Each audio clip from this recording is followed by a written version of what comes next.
Hey guys, welcome to my channel लिपका। Life is beautiful, conditions apply. आज हम बात करने वाले हैं मीनिंग ऑफ लाइफ। हम क्यों पैदा हुए हैं और हमारी ज़िंदगी का क्या पर्पस है, क्या मीनिंग है। चलिए डिस्कस करते हैं। Please do like and subscribe. Thank you. So guys, what is the meaning of life? लोग अपनी ज़िंदगी का मीनिंग कहाँ से ढूंढते हैं? रिलीजन से ढूंढते हैं, फुटबॉल से ढूंढते हैं, क्रिकेट से ढूंढते हैं, रीडिंग से ढूंढते हैं, कर्म से ढूंढते हैं। कहाँ से अपनी ज़िंदगी का मीनिंग ढूंढते हैं? ज़िंदगी का मीनिंग ढूंढना मतलब what is the purpose of life. कुछ भी चीज़ जो दुनिया में आई है या बनी है या जिसका नाम है, उसका कुछ ना कुछ पर्पस ज़रूर है। नमक का पर्पस है खाने को नमकीन करना। मीठे का पर्पस है खाने में मिठास लेके आना। तो कोई भी चीज़ ज़िंदगी में बनी है तो उसका कोई ना कोई पर्पस है, उसका कुछ ना कुछ एसेंस है, उसका कुछ ना कुछ सार है, क्या राइट? तो तभी बनी और वो अपना काम कर रही है। तो एज ए ह्यूमन हमारा क्या मीनिंग है, हमारा क्या पर्पस है, हम क्यों पैदा हुए हैं? कुछ लोग इसको अलग तरीके से भी सोचते हैं, क्योंकि हम पैदा होने से पहले हमें पता नहीं हम कहाँ थे और मरने के बाद हमें पता नहीं हमें कहाँ जाना है। तो ये बीच वाला जो टाइम है, ये किसके लिए है, राइट? हमें पता हो कि हम कहाँ से आ रहे हैं तो हम उस हिसाब से आज का टाइम डिसाइड कर सकें, और यहाँ हमें आगे कहाँ जाना है उसके हिसाब से हम अपना आज का टाइम डिसाइड कर सकें। हमें पता नहीं है। तो आप अपनी ज़िंदगी का कैसे मीनिंग ढूंढते हो? How you find purpose in your life, how you give meaning to your life. जब हम चीज़ों की बात करते हैं, जब हम वस्तुओं के बारे में बात करते हैं, जब हम थिंग्स के बारे में बात करते हैं, तो हमें पता है उनका क्या पर्पस है। वो बनाने, जब हम टायर बना रहे होते हैं तो हमें पता है कि इस टायर का पर्पस है कि गाड़ी चलेगी इसके ऊपर, करेक्ट? ट्रेन बनेगी तो हमें पता है कि ये ट्रेन का मकसद क्या है, to travel from point A to point B. लेकिन ह्यूमन बीइंग का पर्पस क्या उसके पैदा होने से पहले डिसाइड हो जाता है? ये माना जरूर जाता है कि जब आदमी पैदा होता है तो पर्पस बाद में आता है। क्यों? क्योंकि वो खुद डिसाइड करता है। तो भगवान ने आपको चॉइस दी है, फ्रीडम दिया है, फ्रीडम टू मेक चॉइसेस, कि आपको क्या करना है जिंदगी का, अपनी जिंदगी को किस शेप में लेके आना है। हजारों साल पहले की बात करें तो हम कह सकते थे कि भगवान डिसाइड करता था कि हमें जिंदगी कैसे जीनी है, करेक्ट? क्योंकि उतनी चीज़ें इन्वेंट नहीं हुई थी, उतनी चीज़ें मैन्युफैक्चर नहीं हुई थी, उतनी चीज़ें बनी नहीं थी। तो भगवान हमें डायरेक्शन देता था कि किस तरफ जाना है। So God used to give us that direction. But today, हर छोटी छोटी चीज़ में हम फ्रीडम की बात करते हैं, और फ्रीडम हमें भर भर के दे दिया गया है। और इसमें नास्तिक और आस्तिक की बात नहीं है, बात भगवान की नहीं है, या उसकी बात मत समझिएगा आप। क्योंकि भगवान ने अगर आपको ज़िंदगी दी है तो भगवान ने आपको चॉइस भी दी है। अगर आप भगवान को नहीं मानते हो तो आप मान के चलो कि अगर आपका बर्थ हुआ है तो ह्यूमन जो एनाटॉमी है, इसमें एक ब्रेन है, और ब्रेन आपको डिसीजन लेने की समर्था देता है।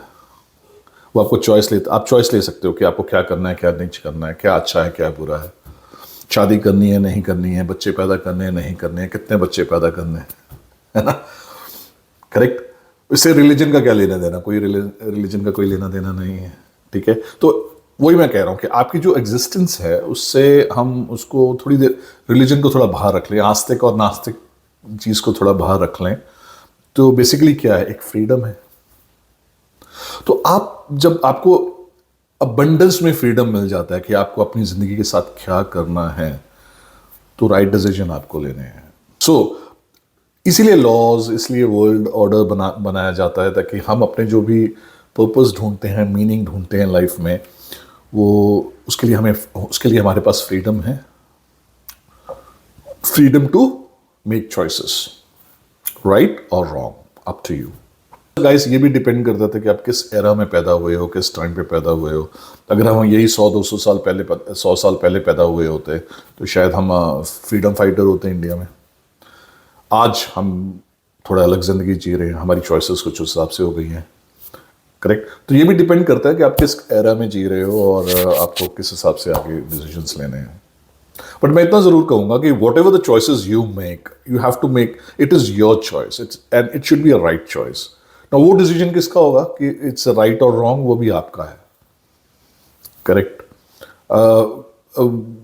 बहुत क्रूड एग्जाम्पल है, लेकिन अगर मैं बोलूं कि आप अपने अपने पेट को बचाना चाहोगे कि एक स्ट्रेंजर को बचाना चाहोगे, अगर एक सिचुएशन आती है तो इम्पैक्ट उसका क्या होता है, उसके रिजल्ट क्या होते हैं, उसकी कॉन्सिक्वेंसेस क्या हैं, वो बहुत मायने रखते हैं। तो आप अपने अपने ही जिंदगी में या अपने बच्चों से बात करें तो आप उनको उनको चॉइस जो है, फ्रीडम ऑफ चॉइस को जहां हम उनको मिला है आज की डेट में, उनको बताएं कि फ्रीडम ऑफ चॉइस होना बहुत अच्छी बात है, लेकिन आपको डिसाइड तो आप ही को करना है कि आपको क्या चूज करना है लाइफ में, और वो आप ही को इम्पेक्ट करेगा। करेक्ट।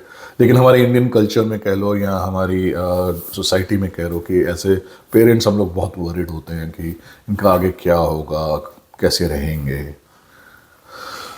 सो इट्स तो कहीं ना कहीं हम उनके डिसीजन को इन्फ्लुएंस करना भी चाहते हैं। एट द सेम टाइम बच्चों को भी ये समझना चाहिए कि जो पेरेंट्स हैं वो इसलिए सोच रहे हैं क्योंकि वो चाहेंगे कि उनकी ज़िंदगी आगे बढ़े, अच्छी बने। चॉइसेस आपका बच्चा आज की डेट में ले रहा है, आने वाले टाइम में वो ज़िंदगी उसकी कैसे शेप अप होगी, उसके क्या कॉन्सिक्वेंसेस रहेंगे, अच्छे भी हो सकते हैं, बुरे भी हो सकते हैं। पर्पस ऑफ लाइफ आपको डिसाइड करना है, मीनिंग टू द लाइफ आपको डिसाइड करना है कि आपकी ज़िंदगी का क्या मीनिंग है। कई बार क्या होता है कि नेगेटिविटी में, जैसे अगर आप 50 साल के हो गए, 60 साल के हो गए, तो आप सोचोगे यार 50 साल किधर चले गए, क्या किया, क्या कमाया। करेक्ट। तो क्या है मीनिंग ऑफ लाइफ आज की डेट में, वाई वी आर हियर, आपकी एग्जिस्टेंस क्यों है, वाई यू एग्जिस्ट।